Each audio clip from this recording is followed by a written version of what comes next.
we all were aware of today, which is the 3rd of May 2023, where Dr. Nandipha Magudumana and her co-accused were going to appear in the Bloemfontein Magistrates Court for the second time for bail application.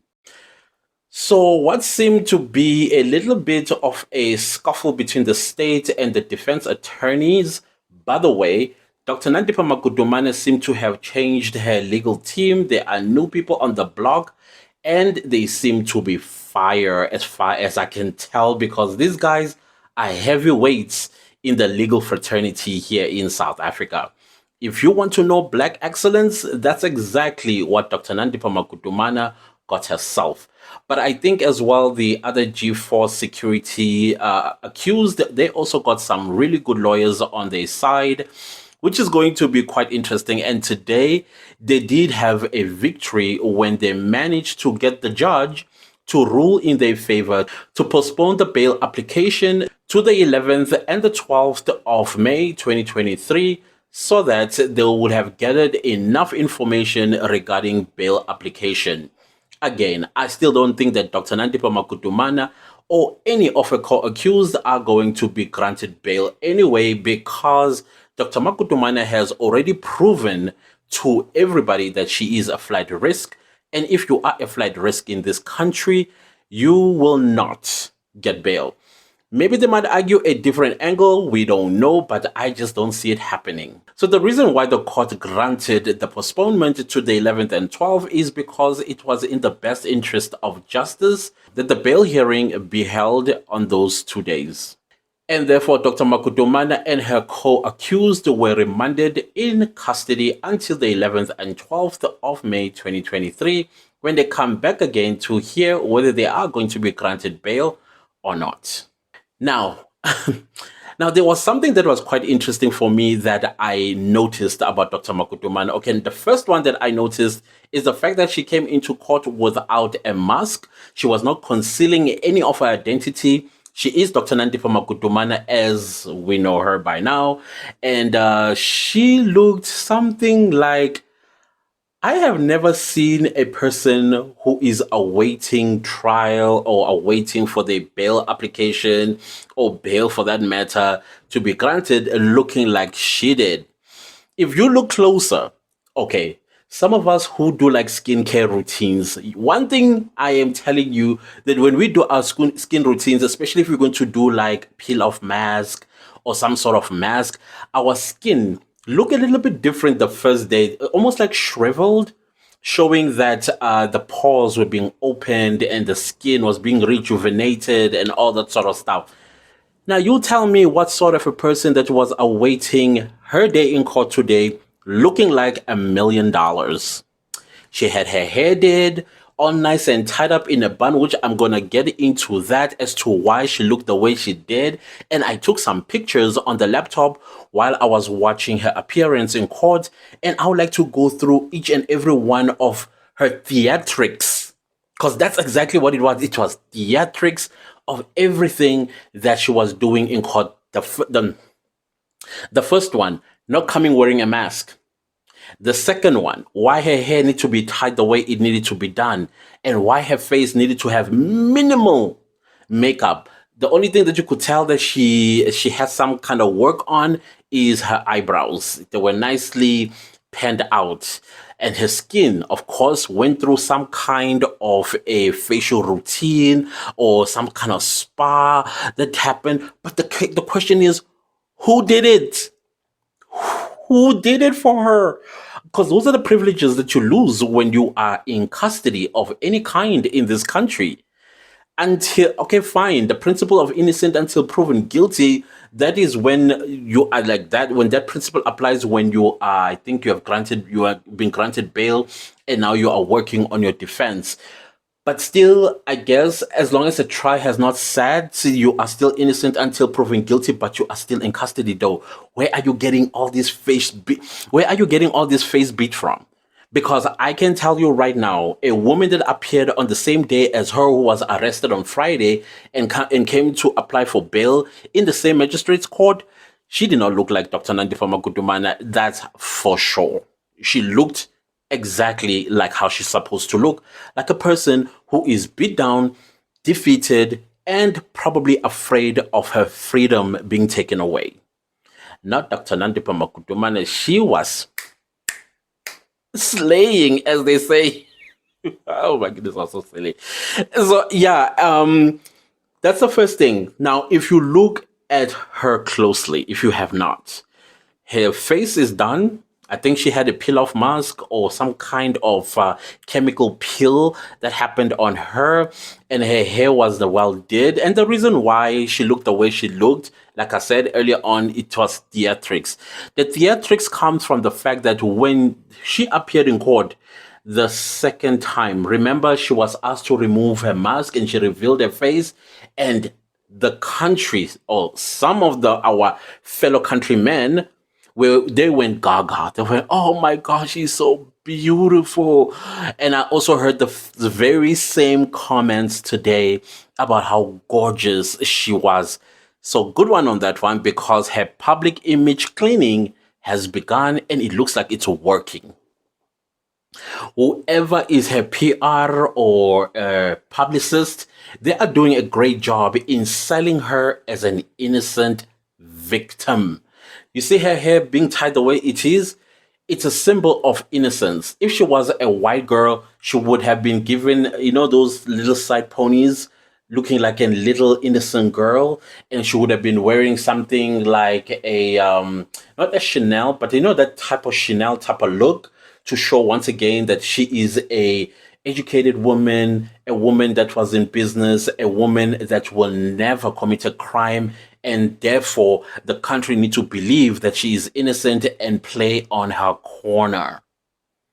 That's exactly what Dr. Nandipha Magudumana, the whole ambience of hers was to convince anybody that was watching to feel sorry for her, and even go as far as saying that no, this girl is innocent.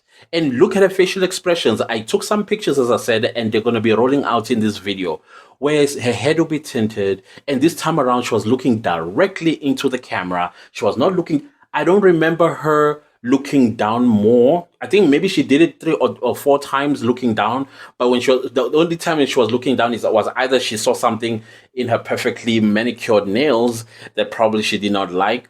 But other than that, she was focusing on the camera or the cameras, and she made sure that the people of South Africa and the world that are watching this unfolding, that she's an innocent woman. I'm innocent in all of this. And she would tint her head, and she would look like, and she would do things that would convince anybody with a conscience to feel bad for her.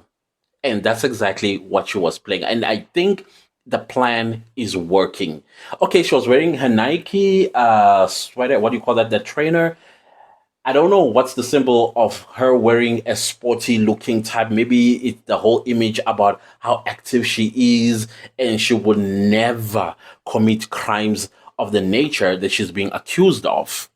And at the same time, she's looking at her lawyers, and at the same time looking at us, saying, I may look innocent, but don't with me, because I will come for you. There's that look she also gives, like, woo, this woman, she's got ice cold water running through her veins, and I could feel it through the lens. And towards the end of the hearing, there was no sort of reaction from her. Oh, yeah, another point that I forgot to mention about why she didn't to look the way she did. Think of yourself when you were a kid and your mom probably beating you or she shouted at you. Now you want to make her feel bad. Remember how you used to act? You would act like, oh, shame. Oh, my child, I shouldn't have done that. I'm so sorry. Or maybe she comes to say sorry, but she's not going to say sorry. She'll come and say, would you like to go to McDonald's? Or maybe something else that you like. That's her way of saying, I'm sorry. That's exactly what Dr. Nandipha Magudumana was playing on us in court today. She was really working on our conscience. She was working on any goodness that we as the public, that law-abiding citizens may have, we should pass it on to her and defend her. And she's basically starting a court of public opinion. And I think she's succeeding on that one. But thankfully, our courts, they are the courts of law, and they do not care about what the rest of us are saying out there, because that's how independent they are. And I stand by that, and I will die on this mountain about our judiciary.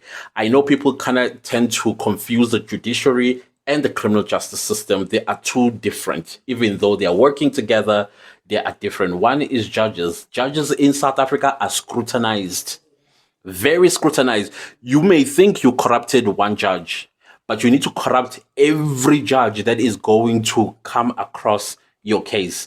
And I don't think you got that money. And on top of that, in a full bench, it's either 3 judges or 5 judges.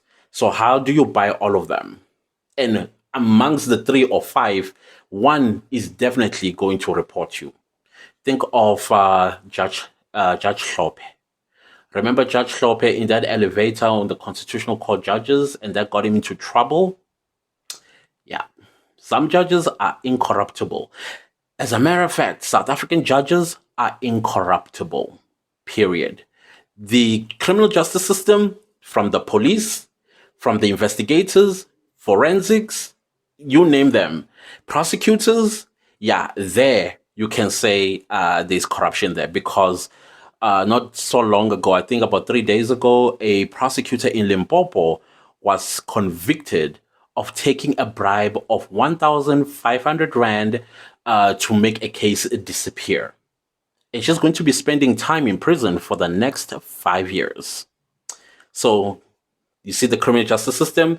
Yeah, I think that's as far as you can go, but the judiciary, no. So anyways, I digress. So Dr. Nandipha Magudumana was in a drama. She was in some kind of a beauty contest. And I'm telling you, she's going to be crowned whatever miss that she was contesting for. And she will win a lot of South Africans' hearts if we are not careful.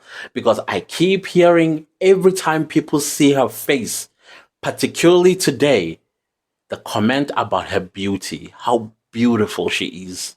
And some even went as far as saying, no, this woman was abused. She was, maybe I shouldn't have used the word the way it was. But anyways, the milk has been spilled. They are saying this is a woman who was probably put under duress by Thabo Bester. That is why she did the things that she did. So I don't think that on the 11th and the 12th of May 2023, she is going to be granted bail. She's a flight risk. She has proven that. I don't think Mr. T-Rock will get it. You know that guy I can't pronounce his name properly, and I apologize. He looked so blasé in court. He looked like one of the people that came to see the accused in court. He was like so calm, cool, and collected. And that could actually work against him as not being remorseful. I think he needs to start looking sad. Like Dr. Nandipha Magudumana, that's the point that I had forgotten earlier. She was also looking remorseful because I think her lawyers, her new team of lawyers, said, you covering your face is not a good look. People need to see your facial expressions. Show the people of South Africa that you are remorseful if indeed it comes to mitigate.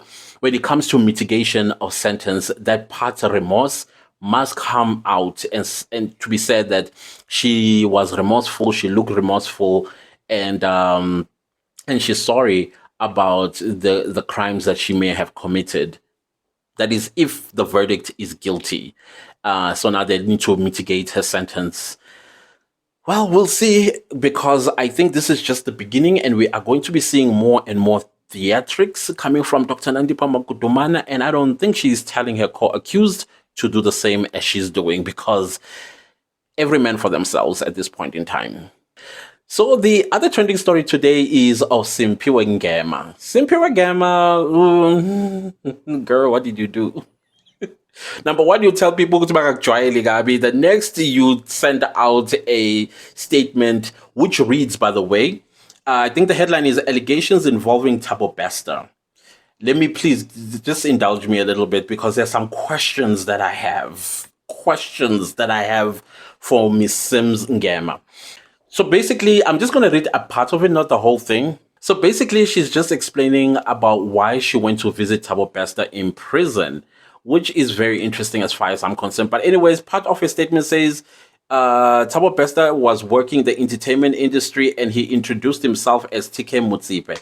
And that's how they made contact. She says that he seemed well connected and organized meetings and big events. And she further says, which I and many other public figures were booked for. Till this day, I was not paid for some of the events that I was booked for by 21st Century. In 2018, I went to the prison to demand answers. It was a difficult time in my life, and he owed me money. I will stop right there.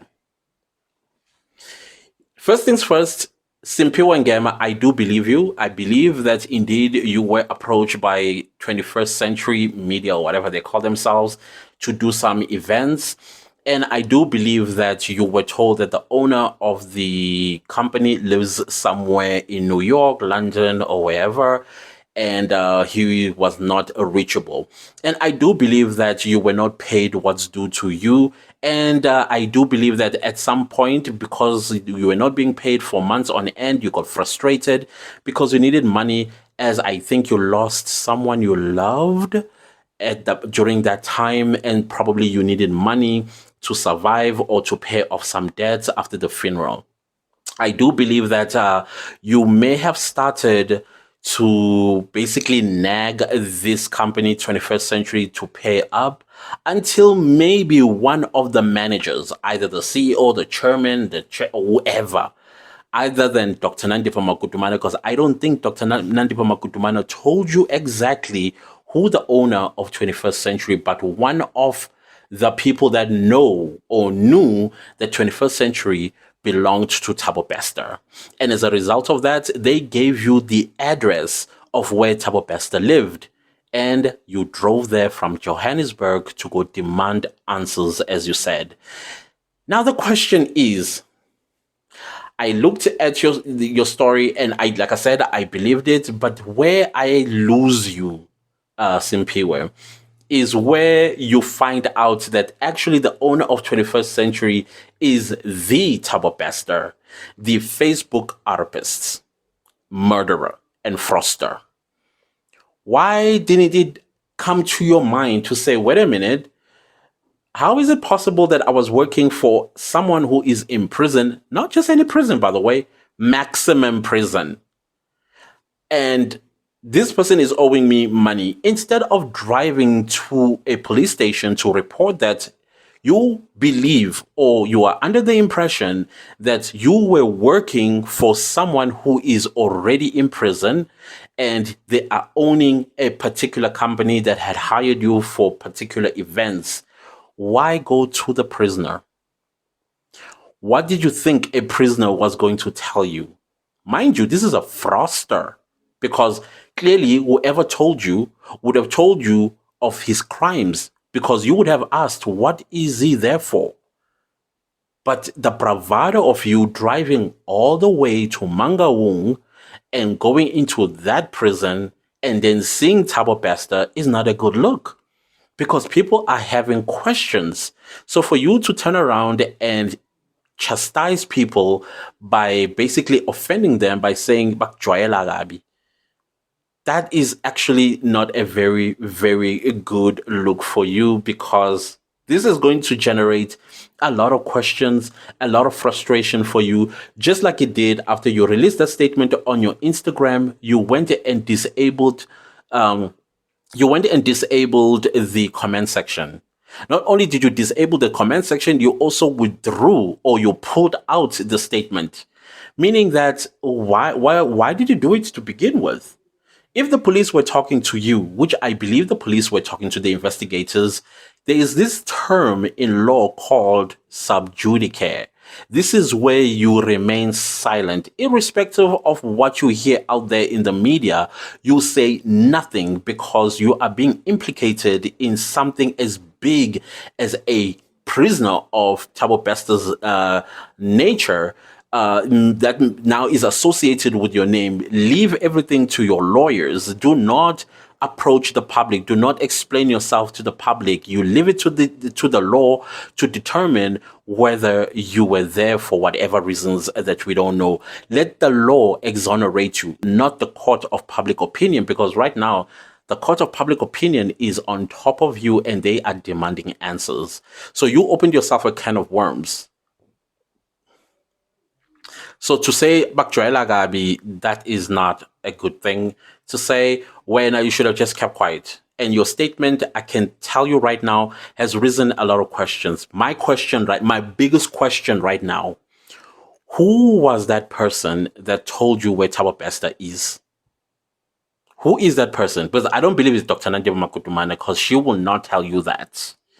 But somebody whom Dr. Magudumana told, and that person told you that, listen, we are not the owners of the company. Go speak to the owner. Here's the address. You went there. So who is that person? Because that person is a person of interest in this case. We want to know who that person. And after you visited Thabo Bester, when you came back, who did you tell that you met the Thabo Bester? Because I am sure as tomorrow exists that you were not going there to visit TK Mutsipe, because there's no TK Mutsipe in the Mangaung maximum prison. There is Thabo Bester. And you were told that that's Thabo Bester. Who did you tell? Why didn't you go to the police? I don't understand. If somebody is owing you money in this country, there's this court called Small Claims Court. I think the maximum to claim is 10,000 Rand or 5,000, somewhere there. If it's more than that, you go to the High Court. Why didn't you sue them for what they owe you instead of going to a prison? Where our prisons, they stripped prisoners of privileges. One of those privileges is running businesses on the outside world. So even if you found out that that was Thabo Bester, in your opening statement, you talked about how he was well connected. For me, I'm trying to understand well connected in which way. If he was well connected in the film industry or in the entertainment industry, or you mean politically, or you mean business wise, what were you talking about that he was well connected? And who were you afraid of should you have told someone else that Thabo Bester is running companies outside and he owes you money? Who was that person that you were afraid of? Was it Thabo Bester or the good doctor? Or maybe somebody much more dangerous than the two? It's a very interesting question. You see how all this is generating questions when you are doing what you did?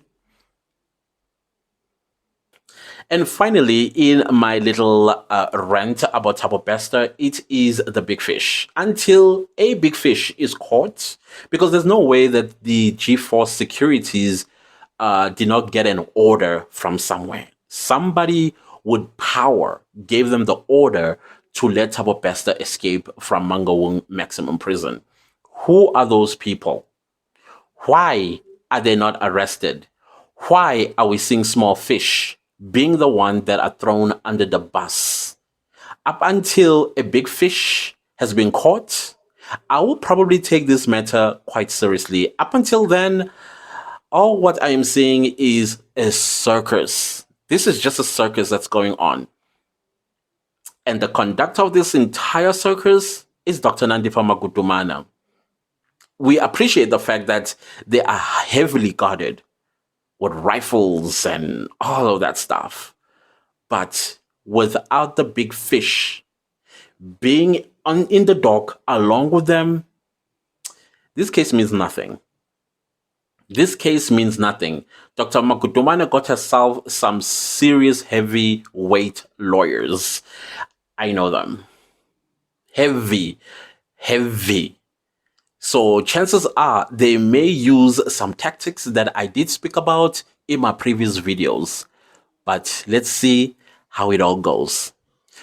But anyways, guys, thank you so much for watching. If you like the video, give it a like, do subscribe to my channel, and don't forget to click the bell notification so that you get notified every time I upload a new video, whether I'm talking about Thabo Bester or I'm talking about YouTube or vlogging. I'm busy kind of like vlogging right now. I don't know when my vlogs are going to come through, but I am busy on that one. And also share this video far and wide. Thank you once again for watching. I will see you next time with a new video. Goodbye.